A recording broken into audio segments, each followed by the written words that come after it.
Ainsi donc, quiconque d'entre vous ne renonce pas à tout ce qu'il possède ne peut être mon disciple. Et on continue avec, on revient sur Apocalypse. Waouh, il ne nous reste pas beaucoup de temps. Hein. Et je continue. Alors, mes bien-aimés, aujourd'hui, nous terminons donc avec l'église de Laodicée, la série sur les 7 églises.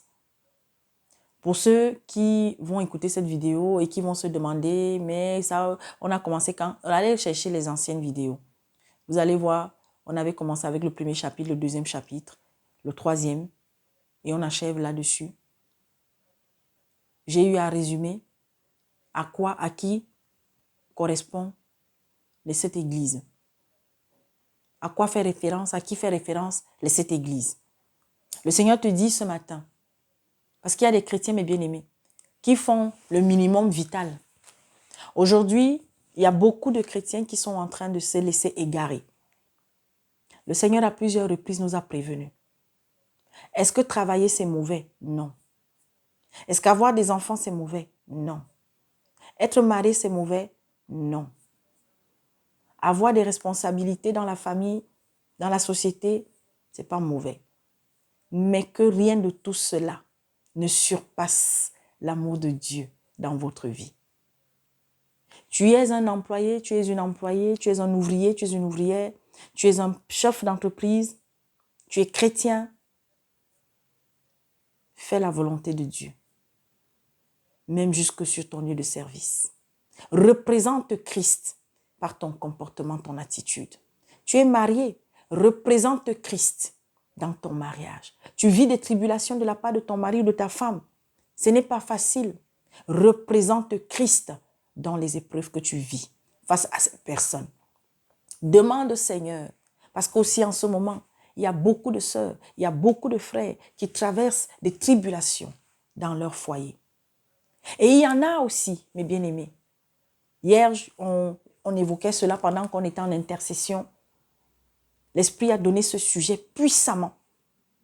Beaucoup de sœurs, beaucoup de chrétiens en ce moment, qui pourtant veulent vraiment servir le Seigneur, mais ont une grosse pierre d'achoppement comme ça qui est leur vie. Beaucoup sont dans le concubinage. Mais bien aimés, il y a des chrétiens, il y a des personnes qui ont peut-être raté leur place. La mort les a trouvés dans cette condition. Il y a des sœurs qui sont dans des relations, voilà des années, ou des jeunes sœurs qui sont avec quelqu'un. La personne n'a pas encore officialisé. La personne n'a même pas fait de démarche pour officialiser votre relation. Ou alors la personne a juste fait la première partie, c'est-à-dire aller faire le toqué-porte. Pour les familles africaines, où il y a peut-être la dot, ou n'a pas donné de dot, ou a donné une partie. Et il y a la famille de la fille qui est fâchée. Il y a la famille de la fille qui est en colère. Et lui, il n'y pense plus. Peut-être qu'il a eu des difficultés, peut-être qu'ils ont des difficultés. Si vous êtes chrétien et que vous voulez véritablement, n'est-ce pas, officialiser devant les hommes et devant Dieu votre relation. Vous voulez honorer cette femme avec qui vous êtes depuis des années, vous avez fait des enfants. Le Seigneur est clair là-dessus. Un homme et une femme se mettent ensemble, se marient. Nous avons été dans le péché. J'ai été dans le péché pendant des années. J'ai mené cette vie-là. Et mes bien-aimés, je peux vous dire qu'on n'est pas heureux. Alors, il y a des petits moments comme ça, des petites étincelles comme ça, mais on n'est pas heureux. Est-ce que le fait de se marier aussi, c'est la garantie d'avoir un bonheur permanent? Non. Parce qu'il y a des jours où vraiment, on va avoir des situations malheureuses. On va être dans des situations, voilà, tristes avec notre mari. Mais si nous sommes un enfant de Dieu, si chaque jour davantage, en tant que femme, en tant qu'homme, nous marchons comme le Seigneur nous dit de marcher, mes bien-aimés, il va toujours finir par nous amener à la paix. Mes bien-aimés, la jeunesse aujourd'hui, combien de parents aujourd'hui sont des irresponsables, même des chrétiens. Tu n'es ni chaud ni bouillant. Tu es tiède. Tu es tiède. Les paroles que tu reçois, les enseignements que tu as reçus, qu'en fais-tu? Tu vis dans l'impudicité. Tu vis dans la fornication. Et pourtant, c'est toi le dimanche qui dit que tu vas à l'église. C'est toi qui te retrouves, n'est-ce pas, avec des sœurs. Oui, il y a des sœurs, mes bien-aimés, qui veulent que leur situation change. Mais est-ce que tu fais la volonté de Dieu? Mes bien-aimés, vraiment, je vous dis, quand on est juste devant le Seigneur, il ne va pas nous laisser avec une situation pourrie pendant des années, des années, des années. Un jour, il va nous en délivrer. Mais pour cela, peut-être pendant des années, tu n'as pas fait, tu ne t'es pas comporté comme le Dieu voulait. Aujourd'hui, tu as compris que sans lui, tu es perdu. Tu aimes cet homme, tu aimes cette femme avec qui tu veux être, mais vous n'avez pas fait les choses comme il fallait. Alors c'est le moment. Beaucoup aujourd'hui de chrétiens, ont des démons qui sont rentrés dans leur vie plus qu'avant. Parce que, mes bien-aimés, rien ne bouge.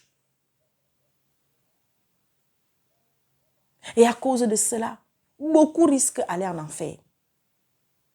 Jeunesse, il y a des jeunes qui sont des chrétiens. Ils sont dans les églises. Ils sont là dans la fornication. Mais ce sont eux qui tiennent la chorale. Ce sont eux qui tiennent même les plus petits qui rentrent dans l'église. Pourtant, toi, chantre de l'Éternel soi-disant, tu es pourtant le chantre ou la chanteresse, je ne sais même pas, de Satan. Pas ton comportement, pas ton attitude. Comment vous voulez que Dieu, mes bien-aimés, comment vous voulez que Jésus opère des miracles dans votre vie? Tu n'es ni froid ni bouillant. Tu es tiède. Vous êtes, n'est-ce pas, dans une assemblée de frères, de sœurs. Vous avez le serviteur de Dieu. Il y a des chats. Mais bien aimé, j'ai entendu une histoire incroyable. Un témoignage incroyable. Quelqu'un qui a des difficultés avec sa femme. Ils ont besoin d'aide. Mais l'assemblée dans laquelle il est depuis des années. C'est vrai que quand quelqu'un donne son témoignage, comme je dis toujours, moi, il n'était pas là-bas. Donc, c'est Dieu seul qui sait si ce qui est dit est vrai ou pas. Alors, je ne fais que relater un fait, sans ajouter, sans enlever.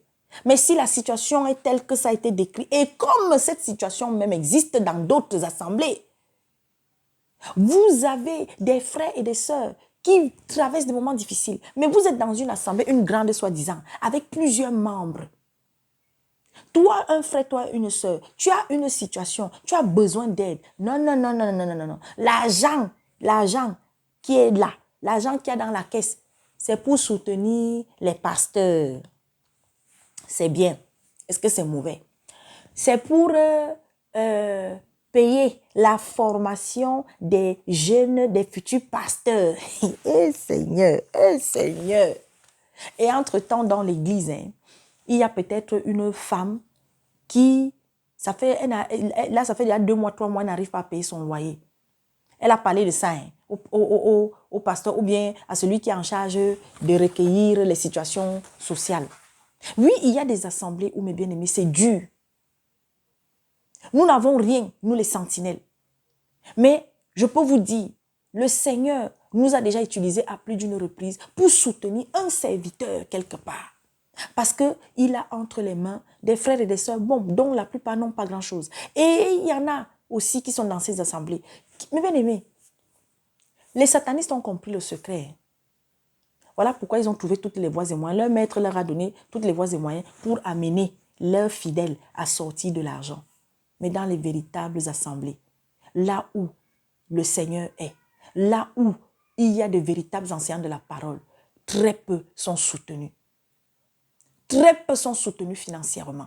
Et je peux vous dire que l'œuvre de Dieu, mes bien-aimés, a besoin de moyens. Est-ce que vous croyez que quand on dit ça, ça veut dire que mais Dieu lui-même, là, il ne peut pas. Mais mes bien-aimés, Dieu suscite de l'aide au travers des uns et des autres. Et celui qui a le cœur disposé, Dieu touche son cœur. Et c'est lui qui va aider. Mais c'est tout le temps les mêmes qui doivent aider aussi. Alors attention, je ne suis pas en train de dire que quand on est dans une église, mes bien-aimés, quand on est dans une assemblée, mes bien-aimés, il faut aller voler. Mais si tu peux, le Seigneur a dit que si tu as 2 vêtements, prends un, tu donnes à celui qui n'en a pas. C'est de ça qu'il s'agit. Tu as un sac de riche et toi, tu sais que tu as une soeur dans l'église là-bas. Toi-même, vous savez qu'il y a des gens qui souffrent. Il y a des personnes qui manquent de courage. Voilà pourquoi, mes bien-aimés, priez pour que Dieu vous donne courage. Parce qu'il y a des gens qui souffrent aussi. Ils ne parlent pas. Ils ne disent rien. Mais vous croyez que les autres vont deviner comment? Et même quand le Saint-Esprit révèle, parce que ça aussi, c'est quelque chose que nous vivons dans la petite chambre où je suis avec mes sœurs. Le Seigneur va mettre dans ton cœur que va appeler ta soeur. Des fois, tu ne sais même pas pourquoi, hein, mais l'Esprit Saint te prend pendant des jours. Appelle ta soeur, appelle-t-elle. Et quand tu vas appeler, à peine le premier bonjour seulement, tu entends déjà, qu'est-ce qu'il y a, qu'est-ce qui ne va pas? Des fois, la personne ne veut pas vouloir parler. Ma soeur, qu'est-ce qui ne va pas? Et c'est là où tu entends. Tu dis, mais pourquoi est-ce que tu ne parles pas? Pourtant, tu encourages les sœurs. Nous sommes, mais bien aimés, on ne peut pas aller aider dehors, alors que d'abord dedans, on a un frère, une sœur qui souffre. On ne peut pas aider tout le monde. Ça, c'est sûr qu'on ne pourra jamais aider tout le monde. Mais mes bien-aimés, s'il y a une situation pour laquelle on peut faire quelque chose, faisons. Et je bénis le nom de l'Éternel. Je témoignerai toujours de ça. Ce n'est pas parce que c'est la sœur Gladys. Mais mes bien-aimés, j'ai traversé des moments difficiles. Le Seigneur est passé par certaines de mes sœurs, de mes frères, pour me venir en aide. À un niveau même, un niveau que je n'espérais même pas. Parce que quand on est fidèle à Dieu chaque jour, mes bien-aimés, il ne peut pas t'abandonner.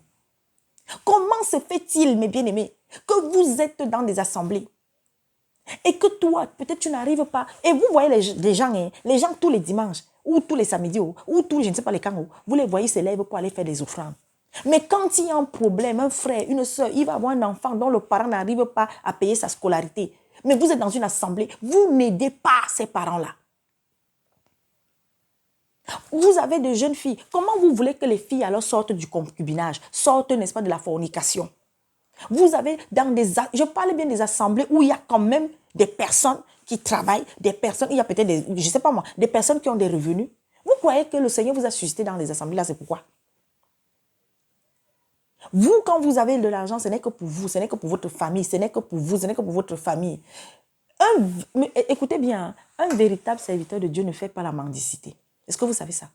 Un véritable serviteur ne viendra pas devant vous pour vous demander de l'argent.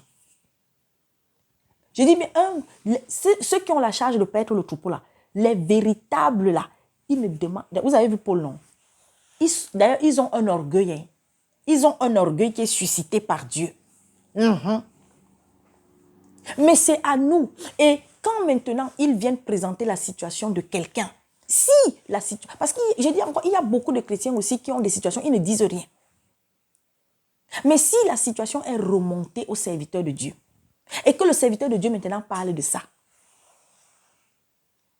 très peu de mobilisation. Très peu de mobilisation. Mais quand le serviteur va dire que, ou bien va annoncer, c'est l'anniversaire de ma femme, c'est mon anniversaire, il faut voir les ting-ting, les totos se lever pour aller faire des cadeaux à la femme du pasteur, à la femme du prophète, au prêtre, au révérend, à l'évêque. Vous n'avez même pas honte. Il y a des frères, vous êtes dans une assemblée, il est malade. Vous êtes au courant qu'il est malade. Mais très peu de mamans là vont se mobiliser pour faire à manger seulement pour aller lui donner. Ou bien celui-là, il travaillait, il a eu un accident. Il est couché. Voilà sa femme et les enfants. C'est dur. L'église ne va pas se mobiliser pour leur venir en aide. Ou bien s'ils font, ils vont faire une fois. Après, ils vont se faire. Ils vont dire que non. Ils ne vont plus faire après. Eh bien, mais quand il y a des fardeaux que le Seigneur nous donne, et je sais de quoi je parle. Mais bien aimé, des fois, même, non, depuis peut-être 2 ans, 3 ans. Mais le Seigneur t'a dit, oh, c'est quand je dirais que vous arrêtiez de porter cette famille-là, que vous allez arrêter. Tu vas faire quoi? Tu obéis. Mais bien aimé, et je peux vous dire que quand tu bénis quelqu'un, le Seigneur va te bénir. Mais ne bénis pas parce que tu attends la bénédiction de Dieu. C'est très important. Donc voilà. Le Seigneur te dit ici et je termine là-dessus. Dans Apocalypse, le chapitre 3, avec la dernière église de Laodicée, nous avons parlé de l'église de Philadelphie, de l'église de Sardes, de l'église de Thyatire, de l'église de Pergame, mais bien aimé, l'église d'Éphèse, l'église de Smyrne. À quelle église tu te reconnais? Et de toutes ces églises, il y en a deux que Jésus-Christ n'a pratiquement rien eu à reprocher. Sur les 7. Sur les 7. Il y a des événements qui se sont passés, qui se passent et qui vont se passer, qui impactent et qui vont impacter le monde. Aujourd'hui, la distraction, Satan a déversé la distraction un peu partout. Un peu partout. Ouais, il y a un pays, ils ont élu un nouveau président. C'est bien, il est jeune. Alors, c'est juste un message que je fais comme ça, vite fait. Chrétiens du Sénégal, restez dans la vigilance, continuez de prier. Oui, il y a peut-être un serpent dont la tête a été coupée, mais attention. Alors, je ne sais pas ce qui va se passer. Moi, je donne seulement. Après, n'est-ce pas, l'élection au niveau du Sénégal, j'entends pendant quelques jours, l'histoire va se répéter. Je n'ai pas compris. L'histoire va se répéter. L'histoire va se répéter. Et après, je vois l'esprit qui m'amène à Thomas Sankara et Kampaoré. Ouais, je m'arrête là. Ceux qui ont compris, ont compris. Priez. Mais bien aimé, en politique, on ne mêle pas amitié, fraternité. Vous avez compris? Ok. Bon. Comme maintenant les valeurs qu'on est en train de donner, que le diable, parce que en fonction des pays, en fonction des continents, le diable, je l'ai déjà dit à plusieurs reprises, a déversé un type de distraction. On vous encourage. Au Gabon, n'est-ce pas, l'autre est venu, pas. Il vous a dit quoi? Hein? Tu es haut gradé, tu dois prendre 10 000 femmes. L'autre, à peine on les lit pendant des jours et des jours. On ne parle que des belles femmes, hein? Les 2 belles femmes, machin. Hein? Polygamie, c'est très bien. Mais bien aimé. Ah oui. Le sexe. Toujours le sexe. Oh Seigneur. Allez, que le nom de l'Éternel soit glorifié. Et je viens encore dire, s'il y a des sœurs, s'il y a des parents qui souhaitent que leur enfant se retrouve dans un milieu où, voilà, il va partager, je parle surtout des tout petits, hein, allez, jusqu'à l'adolescence, on va dire, bon, allez, jusqu'à un certain âge, voilà, hein, les jeunes, voilà, mais surtout les plus petits qui veulent partager de temps en temps la parole avec des tatas, hein, n'hésitez pas, vous prenez contact avec moi et on a le Sentinelle Jeunesse avec de braves soldats de Jésus-Christ qui accomplissent un travail formidable. Et je dis encore merci. Merci à toutes ces sœurs qui ne comptent pas aussi leur temps, qui ne regardent pas à ce qu'elles vont avoir ou ne pas avoir, mais qui font pour l'amour de Jésus-Christ. Et mes bien-aimés, ayons la patience en nous. L'amour, c'est la patience. Je vous assure que on ne peut dire que nous sommes des frères, des sœurs et manquer de patience les uns envers les autres. Manquer de compassion. Et soyons honnêtes, soyons sincères, soyons justes. Quelle que soit, mes bien-aimés, la chose qui a été faite par ta sœur ou par ton frère et qui t'a blessé et qui t'a heurté, donne l'opportunité à ta sœur de devoir se repentir, de devoir s'humilier. Mais si tu ne le fais pas, tu auras des comptes à rendre. Tu auras des comptes à rendre. Donc voilà, soyez bénis, continuons de prier. Priez, priez, priez, priez, mes bien-aimés. L'heure est grave, l'heure est grave. Mais nous avons encore un peu de temps. Priez pour les enfants. Priez pour la jeunesse. Priez pour les pays dans lesquels vous êtes, mes bien-aimés. Ayons une pensée pour... il y a ce pays du côté de l'Asie où il y a eu, n'est-ce pas, le tremblement de terre à Taïwan. Voilà, que le Seigneur Dieu Tout-Puissant, mes bien-aimés, il permette qu'il y ait des survivants qui soient retrouvés. Et beaucoup de courage à tous ceux qui traversent des moments difficiles, tous ceux qui sont dans le deuil. Prions pour ceux qui sont dans des pays en guerre. Prions, prions, prions sans cesse dans le nom puissant de Jésus-Christ. Maranatha, Jésus-Christ revient.